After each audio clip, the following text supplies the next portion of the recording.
Good afternoon, everyone. Today we are going to discuss about the weak section of optical fiber sensors. Here is the live session 7, and um, we are going to start about a brief discussion of this topic of week 7, and after that we will go for the question answer session. So please um, follow the slides. Um, Here we are going to discuss about phase modulated sensors. As we know that we have already discussed about the intensity modulated sensors. Now we are going to the phase modulated sensors, and the phase is something which is not able to detect by the photodiode directly. So we need to have a optical demodulator, then it will be converted to the intensity format, and that can be detected by the photodiode. So now we are going to discuss about the overcoming noise in the phase modulated sensor. As we have discussed already about the phase modulated sensors, types of source and its application for the near field and to up to few kilometers of the sensing application. So moving towards the first thing, which is a Mach-Zehnder hydrophone architecture. As you can see here that um, how the laser source is splitted into 50-50 splitter, then the splitted um, intensities of photons are propagated in one arm, which is a reference arm, and another arm which is measurement arm. In reference arm there is a PGT modulator. A reference arm path isolate from the environment, allow injection of artificial phase shift. So the PGT modulator allows the artificial phase shifts, while the measurement arm has the pressure. Suppose this is for the pressure sensor, so del P will measure with using this measurement arm, and the signal path, this is the signal path where the translates pressure del P into refractive index change del N and optical phase shift del phi. So again the 50-50 coupler merges it and will detect it using the photodetector. The output signal will be also processed on the computer for the further clarification or further proper detailed studies. So this is how the Mach-Zehnder hydrophone architecture contains the structure. So what are the challenges? The first challenge is polarization fading and the Frenzel Arago law. So um, why we are discussing about this, the polarization fading, is because the interference requires aligned polarization. Random bifringes in standard fiber continuously rotates the angle, causing the beat signal to unpredictably fade to zero. What does it mean by this? Suppose there are two states, state A which is aligned and state B which is orthogonal. So what it happens is, in the aligned one you will get the proper intensity, but in orthogonal you will get the highest intensity. But in the proper orthogonal, where the theta is approximately 90 degree, so the signal will vanishes. As you can see here, the signal is not there, so interference fringes vanish into noise. So that's what it's polarization fading, and the Fresnel Arago law contains here. Moving next thing, that is intervention 1, breaking degeneracy with PM fiber. We already discussed about this one in the last session. There we discussed about the PM fiber, why it is important instead of the SMF, single mode fiber.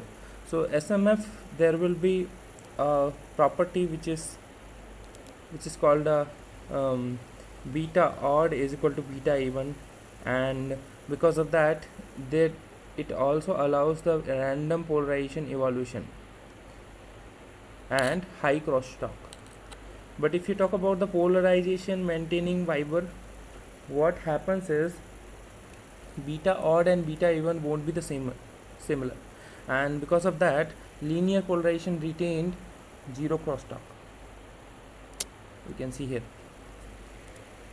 Moving towards the next challenge. So how we can control the polarization fading because using the PM fiber. Then the next challenge is the baseband environmental noise trap. What does it mean?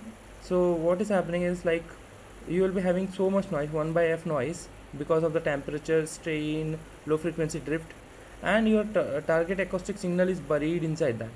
You can see here at 100 hertz. So optical receivers convert phase to intensity, rendering them highly susceptible to 1 by f noise. The target acoustic signal is entirely buried by slow, high amplitude environmental fluctuations. So what are the intervention for this?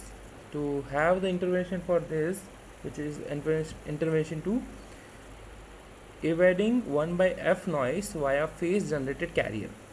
So what does it mean by phase generated carrier?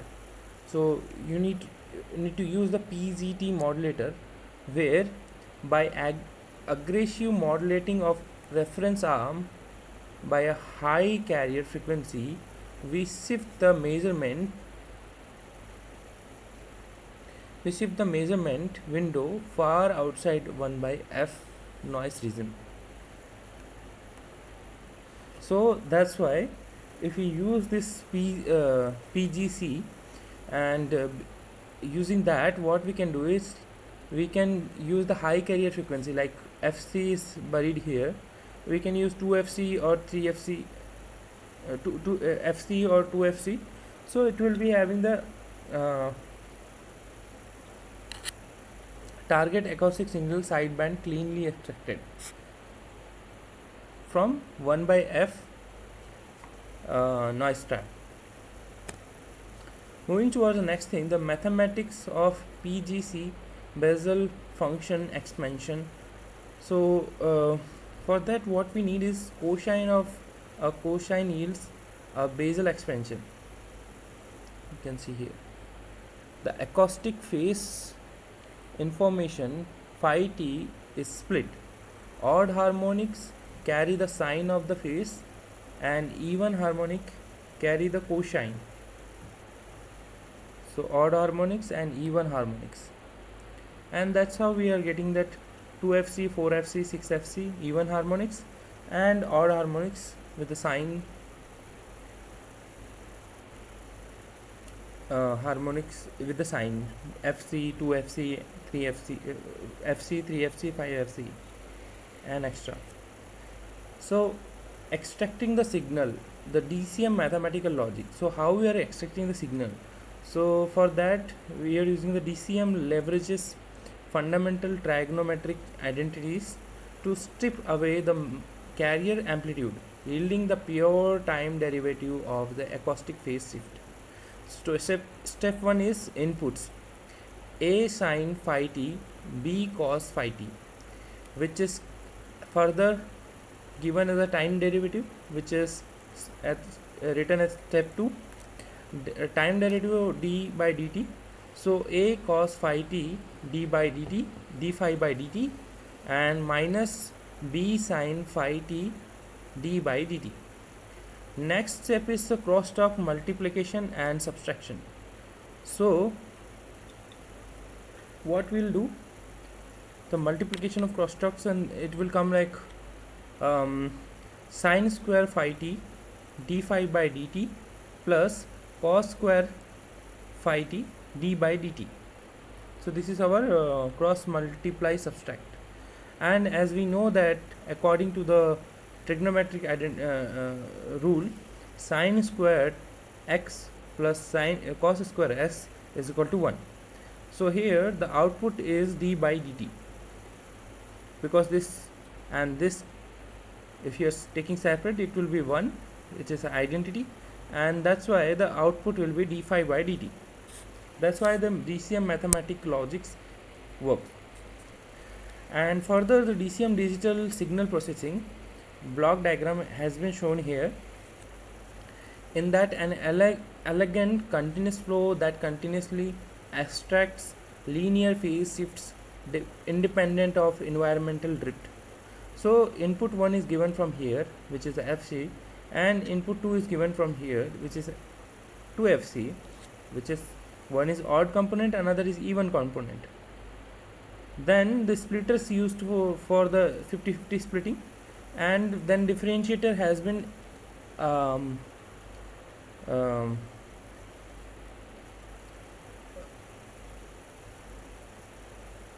differentiator has been given at the one splitting path of the both of the splitter.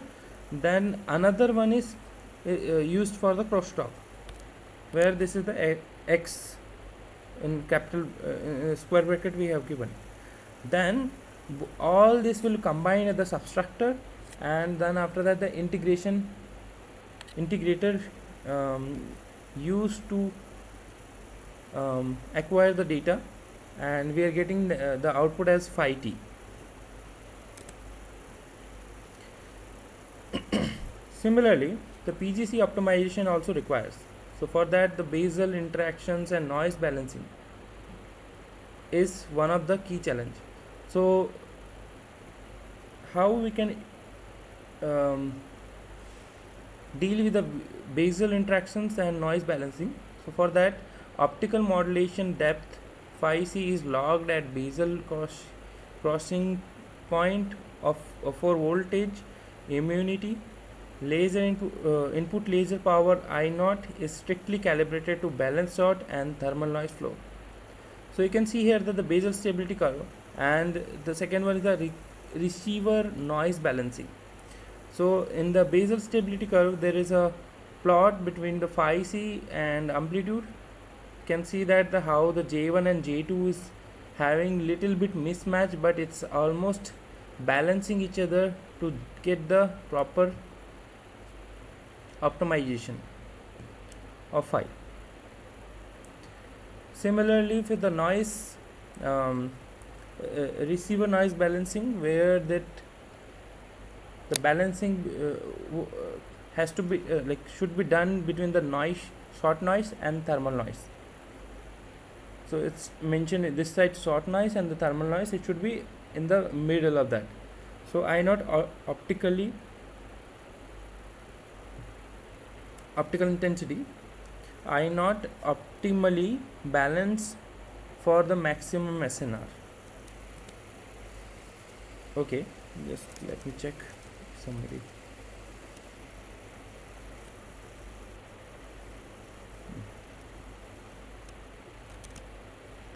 Yeah, so next challenging part is the fundamental limit of source coherence.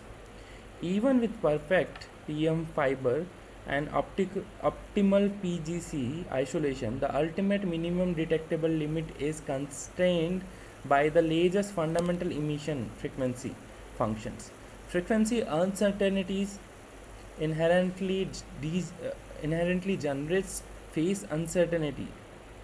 What does it mean by it? It means that the single frequency source, which is the lock phase, has the zero crossing, and while having the realistic picture of the laser, where there will be a variation in the frequency, slight frequency, which is because of the temporal phase jitter, and that is one of the challenging part for the phase modulated sensors. So even after you have everything done perfectly using the PM fiber or PGC isolation, you will be having some problem because of the realistic source jitter. So how we can overcome with this? So it can be overcome by the reducing the spontaneous emission. So stimulated versus spontaneous emission is one of the main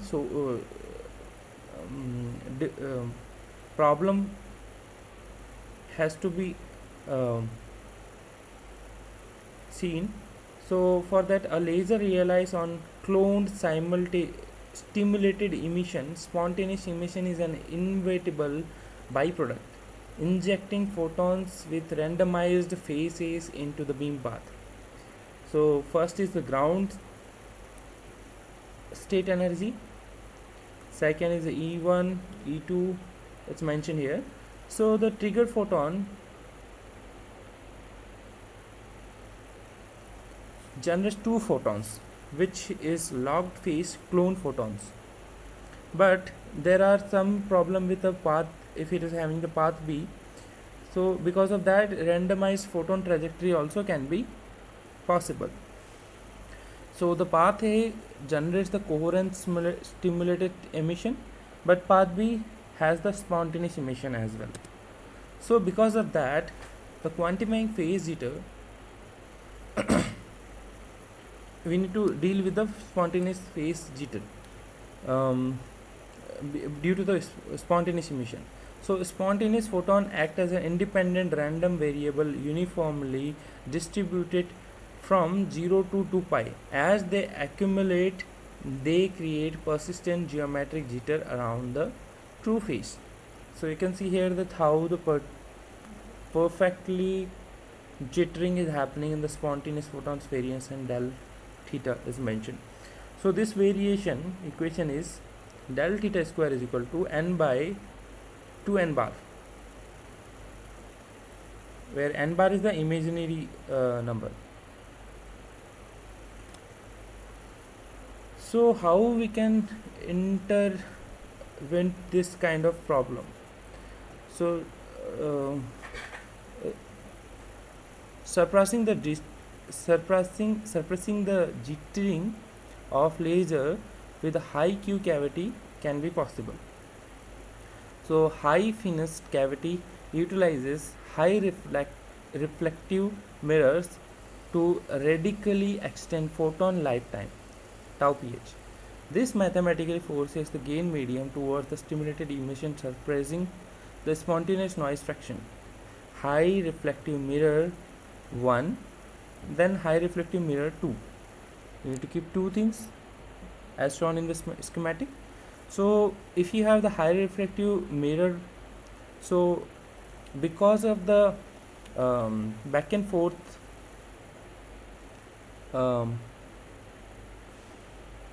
reflection between these two will also enhance the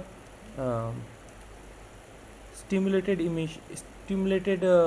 phenomena, and that's why we are getting in this gain medium we are getting the stimulated photons, which is very highly coherent. But sometimes in this process, sometimes this kind of spontaneous noise also will skip, and that will be the problematic in the real devices. So increasing in that lifetime decreases the n and minimizes the phase jitter. Okay.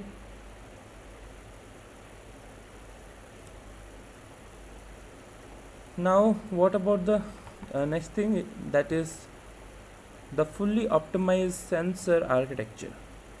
So we have discussed about the high Q cavity required, then PGC and DCM pipeline, and PM fiber architecture. So the full thing is given here for the noise regime in the phase modulation sensing. That is the origin, which is a laser cavity, what kind of noise we are getting, white noise or quantum jitter, which can be engineered by high finished cavity. Then fiber path, random phase rotation, that can be easily surpassed using the PM fiber. And the environment, we have already discussed about the low frequency 1 by F drift, and this drifting can be overcome by the PGC and DSP or DCM pipeline. Okay, till now we have finished the small discussion about the week 7, the brief discussion. Now we'll go for the question answer session. So please let me know this answer. Meanwhile, I'll just take 5 minutes break. After that, we'll start these questions.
Okay, so we'll go question by questions now. Yes, that's correct.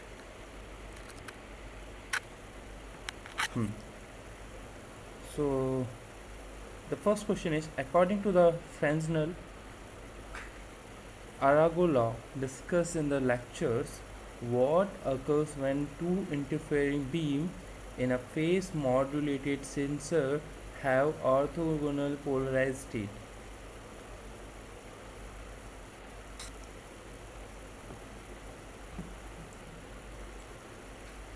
So please let me know what happens here.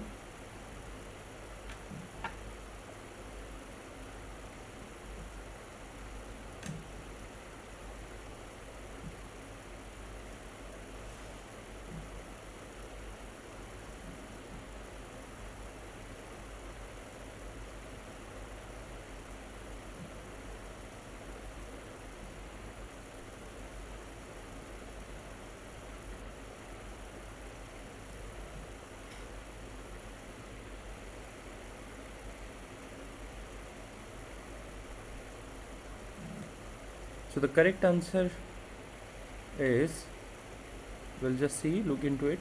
The interference visibility becomes zero. So we will doubtful here. We'll see. Then interference reaches maximum visibility with the orthogonal polarization. Um, it seems more like a minimum visibility, but maximum we need to have the parallel polarization. So it is not correct. Then the phase information is amplified by a factor of 2, which is also not correct because it will reduce compared to the maximum visibility. Then the visibility remains constant but the frequency shifts. This is also not correct because we are talking about the orthogonal polarization states. It will be having some kind of visibility um, um, decrement. So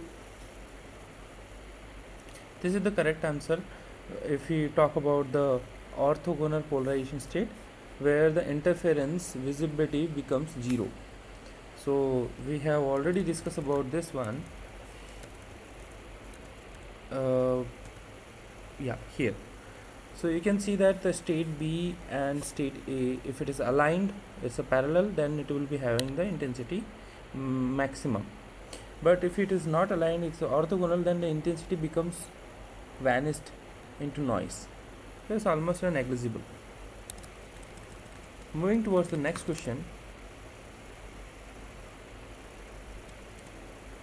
Why is a standard single mode fiber SMF usually unsuitable for maintaining the polarization in sensitive interferometric sensors? First is, the fiber material only supports circularly polarized light. B, the fundamental modes are generate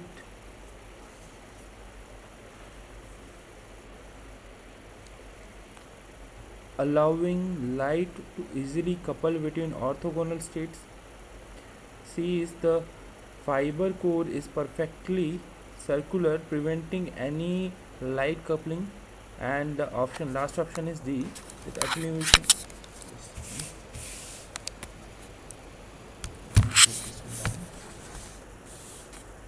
Yeah, so the fiber is perfectly circular, preventing any light coupling. And the last option is, the attenuation in standard SMF is too high for polarization to survive. So what is the why we are not using the SMF instead of PM?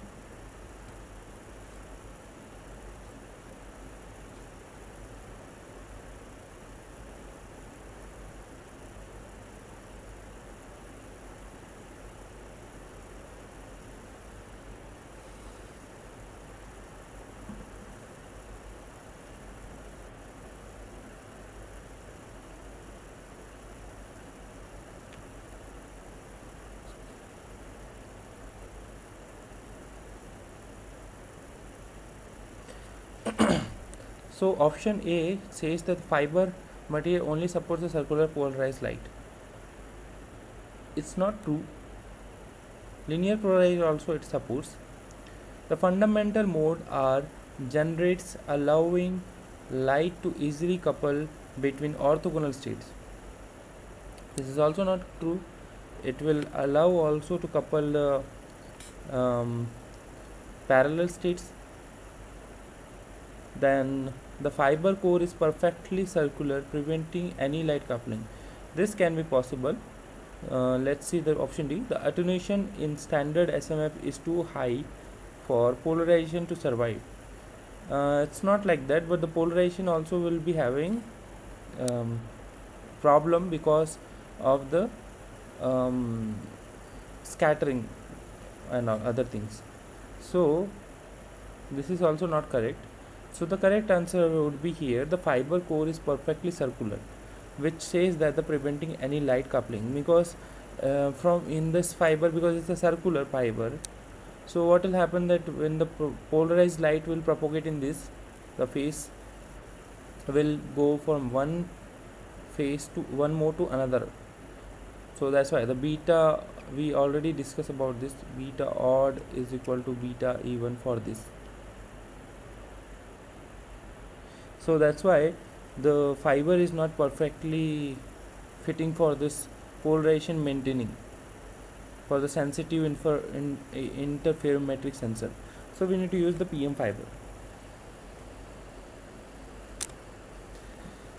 Moving towards the next question, in the phase generated carrier PGC technique, what is the primary purpose of introducing the high frequency sinusoidal phase modulation?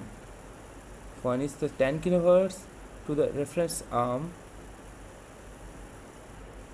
like example is 10 kHz to the reference arm. So let me know answer of this thing.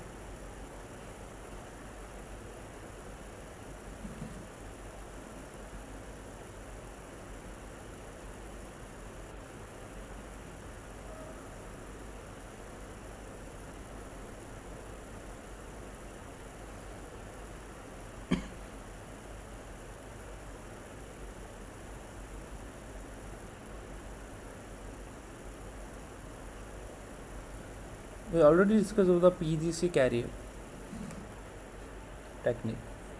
What we are doing is we are shifting the frequency to high frequency sinusoidal phase modulation like 10 kHz, FC, 2FC, 3FC, like that, and so on.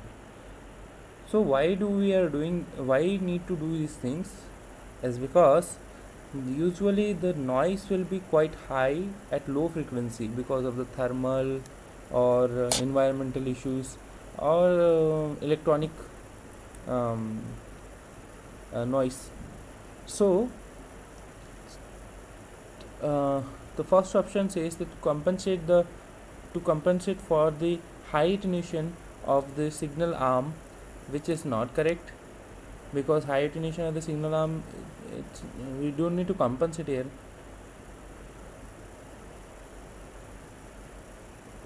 With the high attenuation, then to increase the temporal coherence of the semiconductor laser, this is also not correct.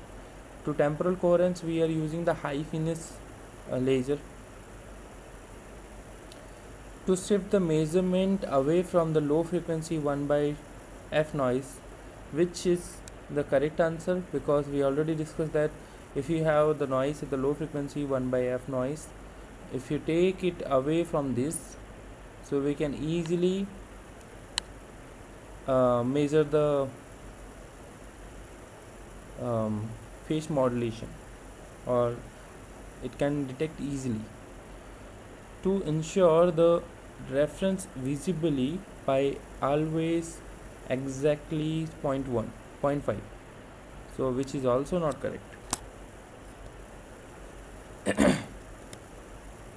When expanding the intensity equations for a PGC modulated interferometer using Basel functions, which frequency compensates which frequency components are associated with the Sin phi t.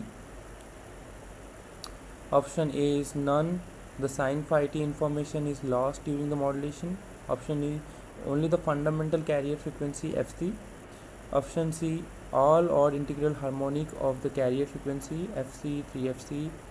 Option D is the DC component and all even harmonic 2Fc, 4Fc, etc.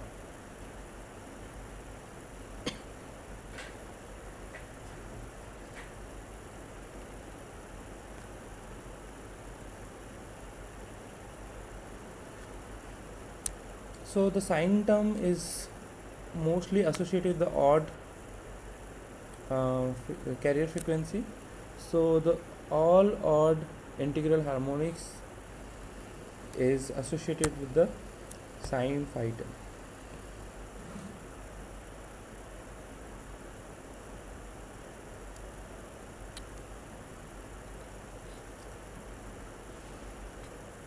Of Basel function. Moving towards the next question, what is the final operation in the differentiate and cross multiply DCM scheme used to recover the original phase signal phi t? Option A, squaring the output to ensure positive value. B, high pass filtering to remove the carrier. C, computing the inverse tangent of the ratio. And D, integration with respect to time.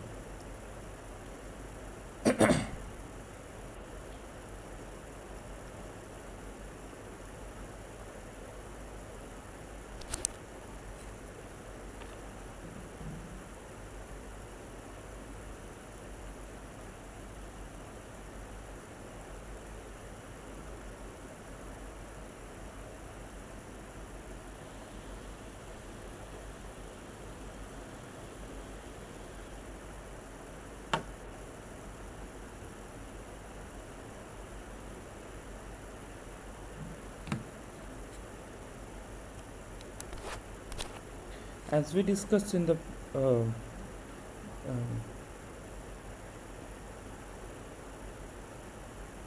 um, here where it is time, let me check. Yeah, we already discussed about this time thing. So the DCM mathematical logic, one by one inputs, then time derivative, then cross multiply and subtract, then trigonometric identity. So according to that, the correct answer will be here, integration with respect to time. So as we know that d phi by dt is the ultimate phase signal you will get. So the final operation of the differentiate and cross multiply scheme used to recover the original phase signal, which is integration with respect to time. Why I am saying this one? Because the sine and cos will be having the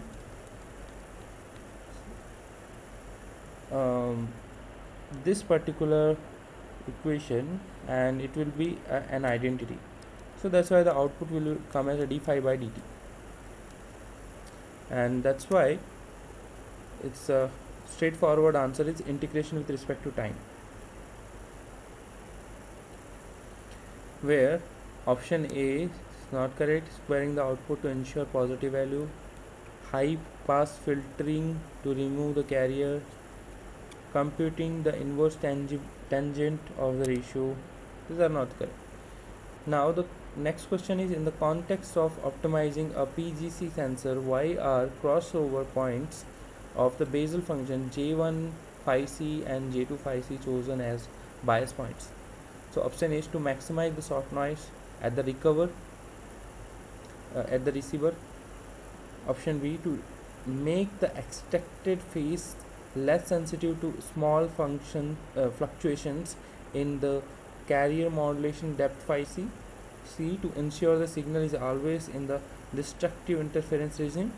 D, to eliminate the need of need for an optical detectors. So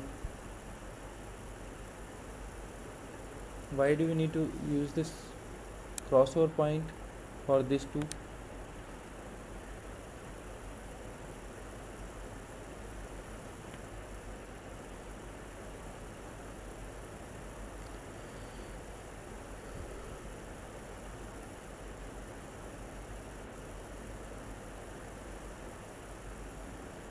This is not correct. We can't eliminate the optical detector. Ensure the signal is always a destructive interference regime. No. To maximize the short noise at the at the receiver. This is also not correct. So the correct answer is this one: to make the extracted phase less sensitive to small fluctuations in the carrier modulated depth phi c. And how we can prove it? This is the way. Here you can see the cross section. At this place, the basal stability curve stabilizes, and that's why we are getting the very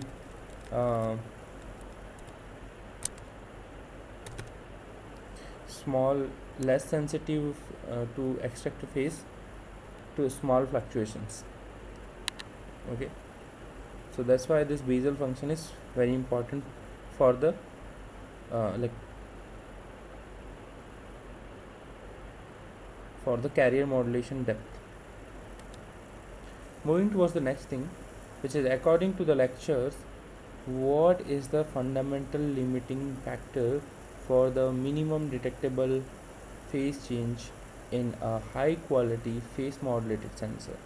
Option A, the use of 50-50 couplers instead of 90-10 couplers.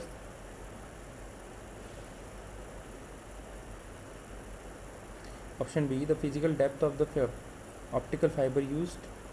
C, the fluctuation of the emission frequency of the light source. D, the weight of the mandrel in the hydrophone. So according to this lecture, what is the fundamental limit factor for the minimum detectable phase change? Okay, so what is the answer here?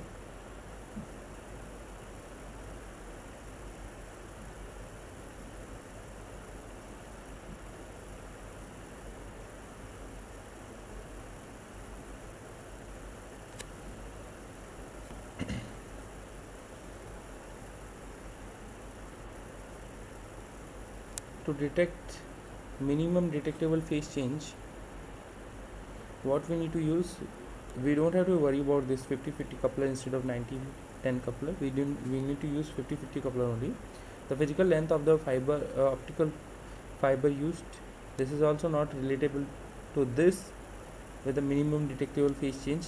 Obviously it depends on the source, broadband we are using, or epi cavity we are using, epi cavity laser or epi cavity laser. Then the next one is the fluctuation of the emission frequency of the light source. So yes, the emission frequency fluctuation matters, and we already discussed about this with related to the spontaneous emission. If we have the random frequency, random phase, that limits the minimum detectable phase change. Then the weight of the mandrel in the hydrophone, that is also not related to this one. Moving towards the next question, what is the spontaneous emission in the laser affects the phasor representation of the emitted light? Option A, it introduces a randomly oriented electric field vector that causes the total phasor to fluctuate. B, it acts as a constant phase offset that can be easily calibrated out. C, it perfectly aligns with the stimulated emission to double the signal strength. D. It narrows the spectral width of the laser emission. So what could be the answer for this?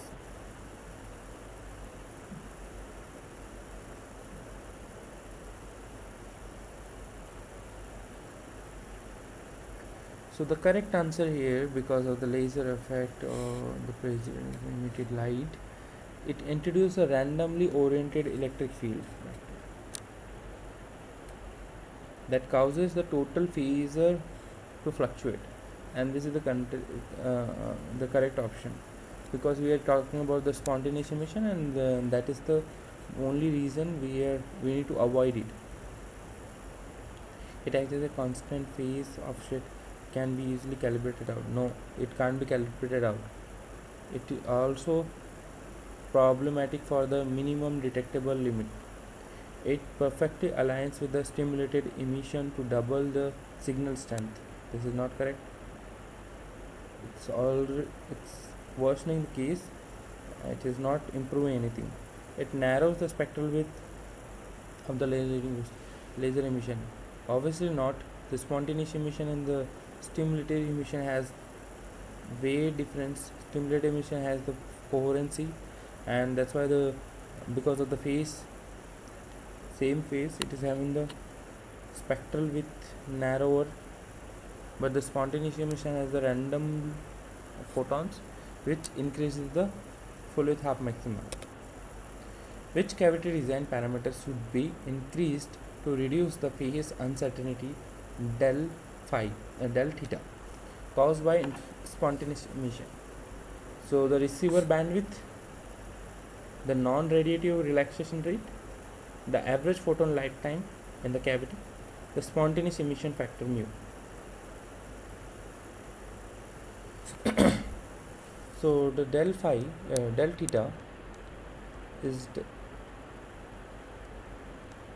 related to the tau in this way, tau photon. So if you increase this one, so the uncertainty will be decreasing. It will decrease if you increase tau pH. So it directly depends on this one, the average photon lifetime tau pH of the cavity. So if it is increased, so the uncertainty del theta will reduce, and other things, non-radiative relaxation rate, receiver bandwidth, spontaneous emission factor mu doesn't happen, or it's not the thing which increase so to reduce the uncertainty. And the last question, in the fiber optic hydrophone using a Mach-Zehnder configuration, how is the acoustic pressure wave converted into the phase change?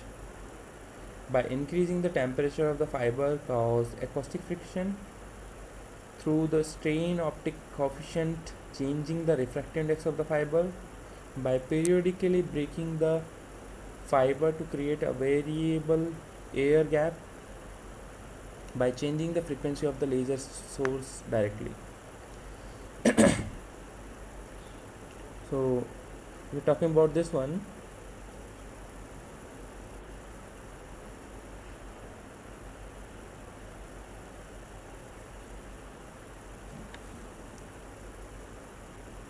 What could be the answer for this? How is the acoustic pressure converted into the phase change?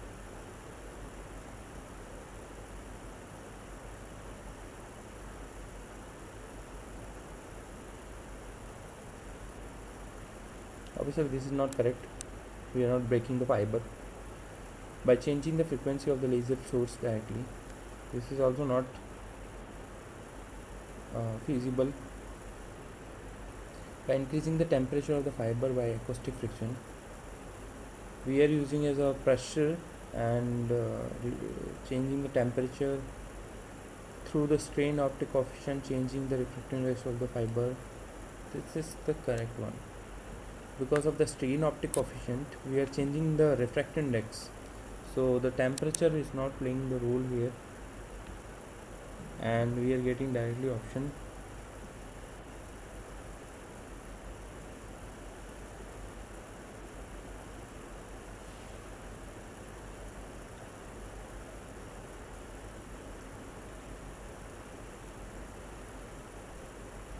So the mechanical strain of the fiber coil, which alters the refractive index, thus changing the phase of light passing through it. So this strain optic coefficient changes the refractive index, and the refractive index, obviously if it is changing the phase also, it will be changed. Phase del n, so del phi also will be there because of the pressure del p. So this is the correct answer for that. So for today's session, this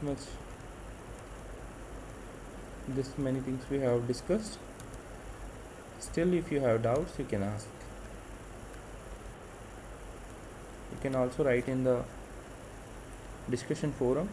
I will reply there.